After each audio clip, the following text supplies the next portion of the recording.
ஆசீர்வதிக்கும் தேவன் நம்மை ஆசீர்வதிப்பாரே.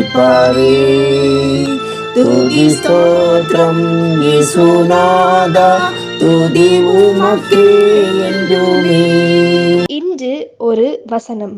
இப்பொழுது நீங்கள் பாவத்தினின்று விடுதலையாக்கப்பட்டு தேவனுக்கு அடிமைகள் ஆனதினால் பரிசுத்தமாக்குதல் உங்களுக்கு கிடைக்கும் பலன், முடிவோ நித்திய ஜீவன். ரோமர் 6:22. அன்புக்குரியவர்களே, இயேசு கிறிஸ்துவின் வல்லமையுள்ள நாமத்தில் உங்களை வாழ்த்துகிறோம், ஆசீர்வதிக்கிறோம். சாத்தான் ஒவ்வொரு மனிதருக்கும் இவ்வுலகத்தின் பல கவர்ச்சிகரமான பாவ கண்ணிகளை வைத்து தன் வசப்படுத்தி நித்திய மரணத்துக்குள்ளாக தள்ளிவிடுகிறான். மாறாக ஒரு மனிதன் இயேசுவை ஏற்றுக்கொண்டு ரட்சிக்கப்பட்டு தேவனுக்கு அடிமையாகும் போது பரிசுத்தமாகிக் கொண்டே போகிறான். முடிவில் நித்திய ஜீவனையும் பெற்றுக் கொள்ளுகிறான். தேவன் நம்மை நம் வாழ்வில் மகிழ்ச்சிகரமான துக்ககரமான சந்தர்ப்பங்களை சூழ்நிலைகளை அனுமதித்து அவர் விரும்பும் பரிசுத்த சாயலில் நாம் வளரும்படி செய்கிறார். நம்முடைய பாடுகள், வேதனைகள், அவமானங்கள், நமக்கு நேர்ந்த தீமைகள் எல்லாவற்றையும் நாம் அவரோடு நெருங்கவும் நம்மை பரிசுத்தப்படுத்தவும் பயன்படுத்துகிறார். அன்பு, தாழ்மை, பொறுமை, விட்டு கொடுத்தல் போன்ற கிறிஸ்துவின் சுவாபங்கள் நம்மில் உருவாகும் சூழ்நிலைகளில் நம்மை வழிநடத்தி செல்லுகிறார். ஆண்டவரே, உம்மை போல நான் மற்றவர்களை மன்னிக்க கிருபை பலன் தாரும் என்று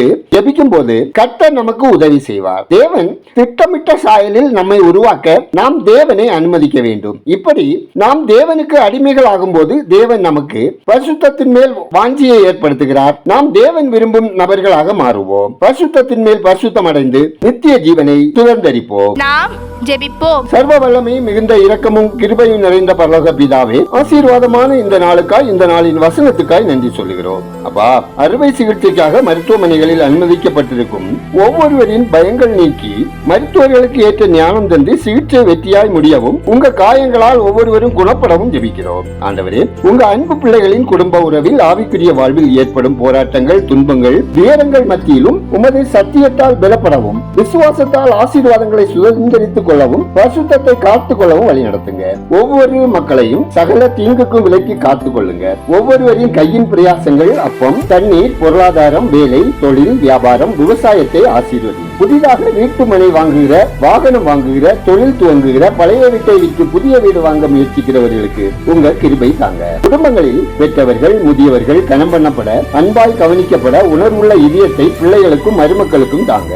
கர்த்தாவே, அனுதின கூலி வேலை செய்கிறவர்கள், தெருவோரங்களில் வியாபாரம் செய்கிறவர்கள், வாடகை வாகனம் ஓட்டுகிறவர்கள், ஒர்க் ஷாப்புகளில் வேலை செய்கிறவர்கள் நலன் காக்கப்படவும், தீமையான செயல்களுக்கு விலக்கி காத்துக் கொள்ளவும் ரட்சிக்கப்படவும் ஜெபிக்கிறோம். கர்த்தாவே, எங்கள் தேசம் ஆசீர்வதிக்கப்படவும், மக்கள் இரட்சகரை அறியும் அறிவில் வளரவும், பொருளாதாரம் உயர்வடையவும், ஆட்சியாளர்கள் நலமான திட்டங்களை செயல்படுத்தவும், பலமான தேசத்தை உருவாக்கவும் வழி நடத்துங்க.